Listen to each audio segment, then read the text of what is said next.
하나님의 말씀 함께 볼까요? 하나님의 말씀은 고린도전서 14장 1절부터 14절까지 말씀인데요. 읽는 것은 고린도전서 14장 1절부터 5절까지만 우리 같이 읽도록 하지요. 사랑을 추구하며 신령한 것들을 사모하되 특별히 예언을 하려고 하라. 방언을 말하는 자는 사람에게 하지 아니하고 하나님께 하나니 이는 알아듣는 자가 없고 영으로 비밀을 말함이라. 그러나 예언하는 자는 사람에게 말하여 덕을 세우며 권면하며 위로하는 것이요. 방언을 말하는 자는 자기의 덕을 세우고 예언하는 자는 교회의 덕을 세우나니 나는 너희가 다 방언 말하기를 원하나 특별히 예언하기를 원하노라. 만일 방언을 말하는 자가 통역하여 교회의 덕을 세우지 아니하면 예언하는 자만 못하리라. 아멘. 오늘 말씀의 제목은 하나님께 드리는 말, 교회를 세우는 말이라는 제목으로 하나님의 말씀을 함께 나누려고 합니다. 우리는 계속 고린도 교회 안에 있었던 문제에 대해 그리고 바울이 그런 문제에 대한 어떤 입장을 밝히는지 그리고 성령 안에서 바른 은사를 사용하는 방법은 무엇인지에 대한 바울의 의견을 계속 보고 있습니다. 그중 오늘 등장하는 예언과 방언의 문제는 고린도 교회의 가장 큰 문제 중에 하나였던 것 같습니다. 특히나 방언이 그랬던 것 같아요. 성령이 임하던 마가의 다락방을 한번 생각해 봅시다. 예수님이 승천하신 후에 10일 동안 함께 모여 기도하던 중에 갑자기 하늘이 갈라지는 것 같더니 불의 혀 같은 것이 내려와서 모든 사람에게 임했습니다. 120명이나 되는 사람들이 각각 방언이 터져 나왔다는 것을 보았습니다. 한 번도 배워본 적이 없는 각기 다른 언어로 방언을 쏟아내는 통에 그 안에 있었던 사람뿐만 아니라 마가의 다락방 주위에 있었던 사람들도 신기해서 찾아올 정도였어요. 성령의 역사 현장에서 제일 처음 목격된 은사는 방언의 은사였습니다. 그래서일까요? 특별히 방언 은사를 가진 사람이 그 은사를 자랑하고 싶었던 것 같습니다. 고린도 교회 교인들은 예배 중에 너도 나도 방언을 말하려고 시도를 했었습니다. 그 방언은 통역되지 않으면 무슨 말인지 모르는 상황이지만 아무튼 방언을 할 수 있다는 것을 자랑이라도 하듯이 여기저기에서 방언이 터져 나왔습니다. 예배는 방언 때문에 난장판이 되었고, 교회를 처음 방문한 사람이나 믿음이 아직 없는 사람들이 보기에는 다들 미쳤다라고 생각할 정도로 시끄러웠던 것 같습니다. 뿐만 아니라 당시 교인들 사이에는 방언을 해야지만 더 신령한 사람이다라는 인식이 강했습니다. 방언하는 것을 영적 성숙도의 척도로 삼으면서 방언을 못하는 사람들을 무시하거나 방언을 하는 사람끼리 파벌을 만드는 부작용이 생겼다고 합니다. 여기서 한 가지 다시 잡고 가야 할 것이 하나 있는데요. 하나님께서 성령을 통해 은사를 주시는 이유가 무엇이냐라는 것을 한 번 더 점검해야 하죠. 하나님께서 각자에게 은사를 주시는 이유는 각기가 가진 각기 다른 은사를 교회 안에서 꺼내놓고 내 은사를 나누어 쓰고 서로가 가진 은사를 하나로 합쳐서 하나님이 원하셨던 그 멋진 교회를 이루라고 주신 선물이 은사입니다. 그러나 방언을 가진 사람들, 방언 은사를 받은 사람들은 그 은사가 자신에게만 주어진 양 방언을 남발하면서 마치 무질서한 소음처럼 방언을 쏟아냈고 방언을 자기 만족을 위한 도구로 사용했다는 것을 볼 수가 있지요. 그래서 바울은요, 오늘 말씀을 통해 방언을 교회를 위해 사용하지 않고 자기 자신의 유익을 위해 사용하는 방언 은사를 가진 사람들에게 대한 경고이고 그보다 훨씬 고귀한 은사가 있다는 것을 설명하고 그 은사를 받기를 원한다라고 말하는 장면이 오늘 말씀입니다. 먼저 바울이 방언에 대해서 뭐라고 하는지를 한번 보고자 합니다. 2절인데요. 방언을 말하는 자는 사람에게 하지 아니하고 하나님께 하나니 이는 알아듣는 자가 없고 영으로 비밀을 말함이라. 방언은요, 통역하는 사람이 없으면 그가 어떤 말을 하는지 도무지 알 수 없습니다. 하나님께서 방언의 은사를 사람들에게 주신 이유는 그 방언을 통해 사람들에게 자랑하라고 주신 인간의 언어 도구가 아니라 하나님과 은밀한 중에 교통할 수 있는 하나님과의 소통 도구로 주어진 것입니다. 따라서 방언을 아무리 크게 해도 그것은 교회의 덕이 되지 못해요. 그저 그와 하나님과의 소통에 돈독함이 주어지기 때문이지요.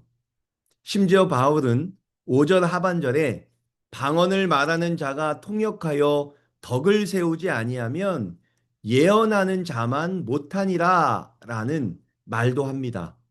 또한 구절을 보면 이와 같이 너희도 혀로서 알아듣기 쉬운 말을 하지 아니하면 그 말하는 것을 어찌 알리오 이는 허공에다 말하는 것이라 라고 말을 하고 있지요.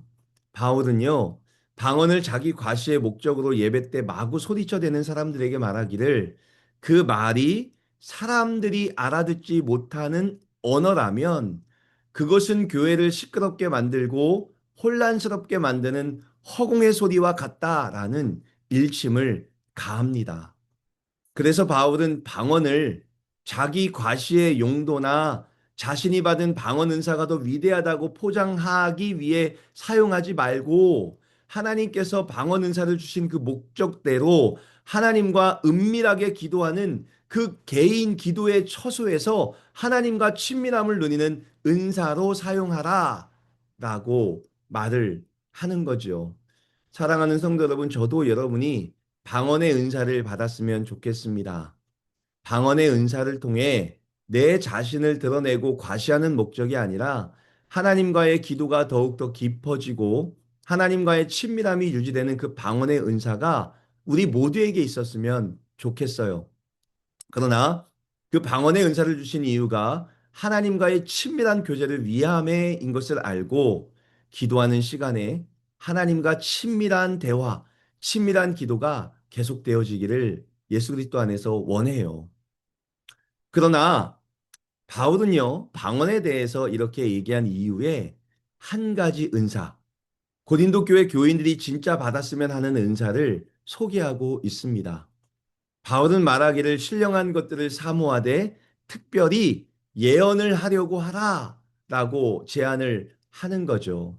이 말은요, 모든 고린도 교회 교인들이 다 예언하는 은사를 받았으면 좋겠구나 라고 말하는 것과 같습니다. 조금 전까지는 방언에 대해 부정적인 시각을 보였던 바울이 예언을 말할 때에는 모든 사람들이 다 예언 은사를 받았으면 좋겠다라는 말을 남겼다는 거죠. 왜 바울이 모든 사람들이 다 예언 은사를 받았으면 좋겠다는 소망을 내비쳤을까요? 그 이유는 다름이 아닙니다. 예언 은사는 방언 은사와 달라서 교회에 꼭 필요한 은사였기 때문입니다. 한번 볼까요? 3절을 보십시오. 그러나 예언하는 자는 사람에게 말하여 덕을 세우며 권면하며 위로하는 것이다 라고 말을 하는 거죠. 예언 은사에 대해서 말하고 있어요. 흔히 우리가 생각하는 예언이라는 단어를 들을 때는 모르는 미지의 영역인 미래에 일어날 일에 대한 예견, 이것이 곧 예언이다라고 생각하지 않습니까?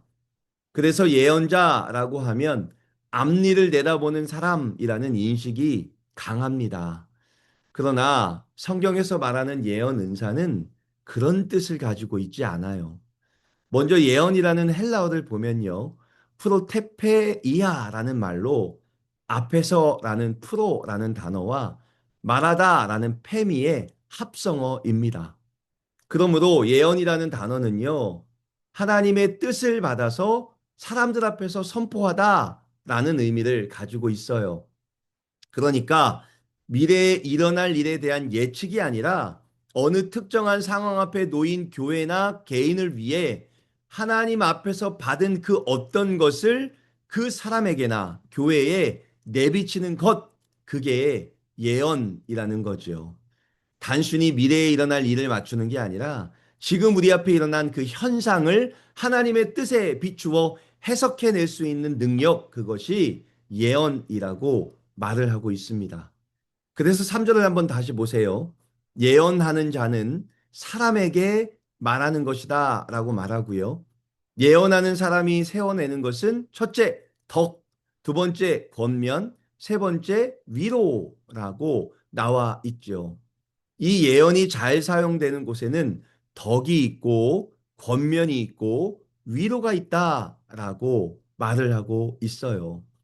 여기서 세 가지를 조금 살펴보기를 원하는데요. 첫 번째 덕이라는 단어는요. 집을 짓다라는 의미를 가지고 있습니다. 교회라는 공동체를 차곡차곡 쌓아가는 것을 덕을 만든다라고 하는 거죠.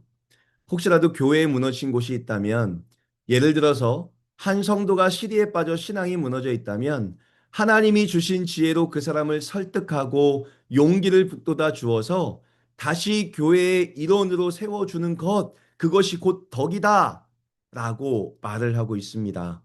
예언이 잘 일어나는 곳에는 이런 덕이 세워지는 은혜가 있다라고 이 얘기를 해요. 두 번째는 권면이지요. 권면이라는 단어는요, 곁으로 부르다라는 의미를 가지고 있습니다. 우리가 아는 꾸짖고 혼내는 것이 권면이 아니라고 말합니다. 이 권면이라는 단어는요, 내 옆으로 어떤 사람을 불러서 격려하고 붙들어주고 도전을 주고 용기를 낼 수 있는 따끔하지만 뼈가 되는 말, 그 말을 하는 것이 바로 권면하는 것이다 라고 말을 하는 거지요. 예언의 은사를 받은 사람들은요, 한 사람을 자신의 옆으로 불러서 붙들어주고 도전을 주고 용기를 낼 수 있도록 따끔하지만 뼈가 되는 말을 할 수 있는 그 은사를 활용할 수 있다고 합니다. 마지막으로 위로가 있죠. 이 말은 권면과 비슷하지만 곁에서 말하다라는 의미를 가지고 있어요. 겉면이라는 단어는 자기가 있는 곳으로 부르다라는 의미가 있다면 이 위로는 그의 곁으로 가서 말하는 것의 의미를 강하게 가지고 있습니다. 왜냐하면 지금 어떤 사람이 있는데 그 사람은 상처를 입은 마음을 가지고 있을 수 있거든요. 감정적이고 영적인 아픔을 가지고 있는 사람들을 찾아가서 영적인 아픔과 감정적인 아픔을 함께 나누어 주고 함께 공감해 주는 것, 그것이 바로 위로라고 말하고 있어요. 사랑하는 성도 여러분, 예언의 은사는 그리 대단하거나 거창한 은사는 아니에요. 서로 으쌰으쌰 하면서 교회의 구조를 차곡차곡 쌓아가는 일, 흔들리는 사람이 있다면 자기 옆으로 데려와서 도전을 주고 붙들어 주고 격려해 주는 일, 감정적인 상처를 입은 사람이 있다면 그 사람이 있는 곳에 찾아가서 상처 입은 마음을 어루만져 주는 일, 그게 바로 예언의 은사를 가진 자가 하는 것이다 라고 말하는 것이죠. 바울은 지금 하나님과 개인의 일대일의 관계의 은밀한 대화의 방법인 방언에 대해서 말할 때에는 드러나지 않게 해야 한다라고 말하고, 하나님과 나와의 관계에서만 사용하라라고 말을 했다는 거죠. 그러나 나도 살고 타인도 함께 살아 하나의 교회로 만들어낼 수 있는 예언 은사에 대해서는 모든 고린도 교회 성도가 다 이 은사를 받았으면 좋겠다라는 말을 하고 있어요. 결국 진짜 좋은 은사는요, 내 자신을 돋보이게 만들어주는 독보적인 은사가 아니라 너도 살고 나도 살고 우리 모두가 다 함께 하나 될 수 있는 예언 은사와 같은 것이 진짜 필요한 은사다라고 말을 하고 있어요. 그래서 12절 말씀을 보면 그러므로 너희도 영적인 것을 사모하는 자인즉 교회의 덕을 세우기 위해 그것이 즉 예언 은사가 풍성하기를 구하라 라고 제안하고 있습니다. 사랑하는 성도 여러분, 바울이 말하는 좋은 은사는요, 나를 돋보이게 하는 은사가 아니라 교회를 살리는 은사입니다.